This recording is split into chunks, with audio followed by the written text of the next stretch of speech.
Hello दोस्तों, आपका स्वागत है जय हो स्टडी चैनल में। इससे पहले हमने विशेषण का एक पार्ट पढ़ लिया था जिसमें हमने गणनावाचक तक पढ़ा था और गणनावाचक में पूर्णांक बोधक और अपूर्णांक बोधक पर चर्चा कर लिया था। इसके बाद हम आगे देखेंगे क्रमवाचक विशेषण। क्रमवाचक विशेषण की बात करेंगे तो क्रम से ही पता चल रहा है कि जो है ये क्रम के बारे में दर्शाएगा।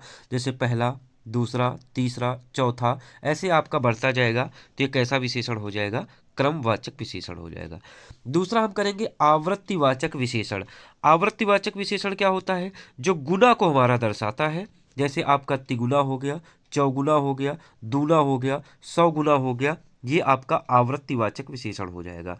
इसके बाद हम अगला देखेंगे प्रत्येक बोधक विशेषण। प्रत्येक से ही पता चल रहा है कि हर एक को दर्शाएगा, प्रत्येक को दर्शाएगा, एक एक को दर्शाएगा, यही आपका प्रत्येक बोधक कहलाएगा। इसके बाद हमारा रहेगा समूहवाचक विशेषण। समूहवाचक में समूह को दर्शाएगा, जैसे दोनों है, तीनों है, चारों है, ये आपका समूहवाचक विशेषण हो जाएगा। इसके बाद हम आगे चर्चा करेंगे कि आपका सार्वनामिक विशेषण क्या होता है। सार्वनामिक विशेषण की अगर हम बात करेंगे तो सार्वनामिक का आपसे पेपर में पूछा जाता है कि अन्य नाम क्या है, तो इसका अन्य नाम है संकेतवाचक विशेषण। संकेतवाचक विशेषण इसका अन्य नाम है। अगर हम सार्वनामिक विशेषण की हम पहचान समझें तो यदि सर्वनाम के बाद तुरंत संज्ञा आ जाए तो ये आपका क्या होगा? सार्वनामिक विशेषण कहलाएगा।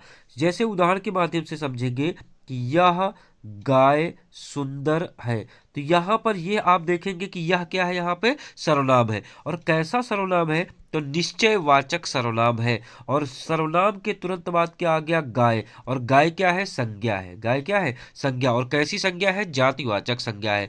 तो सर्वनाम के तुरंत बाद अगर संज्ञा आ जाए तो वो सार्वनामिक विशेषण कहलाएगा। दूसरा उदाहरण देखेंगे कि कोई आदमी आया है, तो कोई यहाँ पे क्या है?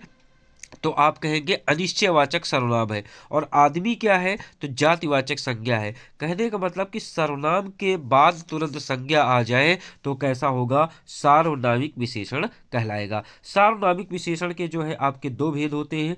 एक होता है मौलिक सार्वनामिक विशेषण, एक होता है यौगिक सार्वनामिक विशेषण। मौलिक सार्वनामिक विशेषण की बात करेंगे तो इस पे आपका जैसे होता है यह है, वह है, ये है, वे है। और यौगिक सार्वनामिक विशेषण की बात करेंगे तो इसका, उसका, ये सब आपके यौगिक सार्वनामिक विशेषण के अंतर्गत आते हैं। इसके बाद आगे हम देखेंगे कि परिमाणवाचक विशेषण। परिमाणवाचक विशेषण क्या होता है? कि जिसमें मापतौल यानी कि जिन विशेषण शब्दों से वस्तु की मात्रा अथवा मापतौल का बोध हो तो वो परिमाणवाचक विशेषण कहलाते हैं। जैसे देखेंगे मुझे 4 किलो चीनी दो, तो चीनी जैसे हमको लेना है तो ये तो तौल के माप के ही दिया जाएगा, तो ये क्या हो जाएगा? परिमाणवाचक हो जाएगा। हमें बहुत सारा दूध चाहिए, तो दूध को जो है या तो आपका जो है माप के दिया जाएगा या तो आपका तोल के दिया जाएगा, तो ये क्या हो जाएगा? परिमाणवाचक कहलाएगा।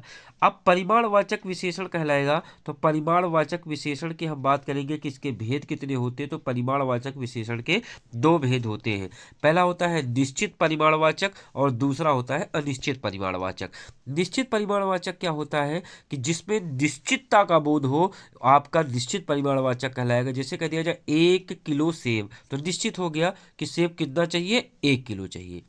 जैसे 4 गज जमीन, कितना जमीन हमको चाहिए? तो 4 गज चाहिए, तो निश्चित हो गया। जैसे 2 मीटर कपड़ा, कितना कपड़ा चाहिए? 2 मीटर कपड़ा चाहिए, तो निश्चित हो गया। तो जो निश्चितता का बोध कराएगा वो निश्चयवाचक जो है आपका निश्चित परिमाणवाचक कहलाएगा। दूसरा है अनिश्चित परिमाणवाचक। जो निश्चित ना हो, आ का मतलब नहीं, जो निश्चित नहीं है वो अनिश्चित है और परिमाणवाचक यानी कि मापतौल का बोध कराएगा। जैसे सब सेब, तो क्या निश्चित पता चल रहा है कि कितना सेब चाहिए आपको? जैसे थोड़ा कपड़ा, क्या पता चल रहा है आपको कितना कपड़ा चाहिए? बहुत दूध, कितना दूध है क्या पता चल रहा है आपको? तो जब आपको ज्ञात ना हो, जब पता ना हो, तो वो क्या कहलाएगा? आपका अनिश्चित परिमाणवाचक कहलाएगा। जैसे उदाहरण के माध्यम से समझेंगे कि बाजार से 10 मीटर कपड़ा ले आना। तो कितने मीटर कपड़ा ले आना है आपको? 10 मीटर। यानी कि बात क्लियर हो गई। तो ये आपका निश्चित परिमाणवाचक कहलाएगा। गिलास में थोड़ा दूध है, तो गिलास में कितना दूध है? थोड़ा दूध है। तो क्या निश्चित है आपको? नहीं। तो ये अनिश्चित परिमाणवाचक कहलाएगा। तो पहले वाले में निश्चित परिमाणवाचक और दूसरे वाले में अनिश्चित परिमाणवाचक हो जाएगा।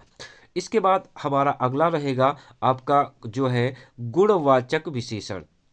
गुणवाचक विशेषण क्या होते हैं? ऐसे भी शब्द जो संज्ञा या सर्वनाम के गुण या दोष, रंग, आकार, समय, स्थान, दशा, इन सब का जो बोध कराएगा वही क्या कहलाएंगे? गुणवाचक विशेषण कहलाएंगे।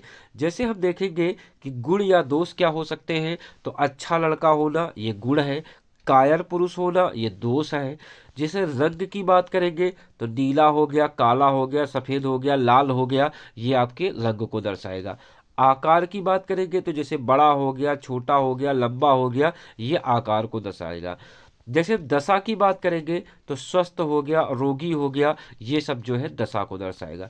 स्थान की बात करेंगे तो शहर हो गया, ग्रामीण हो गया, भारतीय हो गया, ये सब क्या दर्शाएंगे? शहर को दर्शाएंगे। तो आज के लिए हम इतना ही रखेंगे, मिलेंगे आपको हम नेक्स्ट वीडियो में। आज के लिए इतना ही।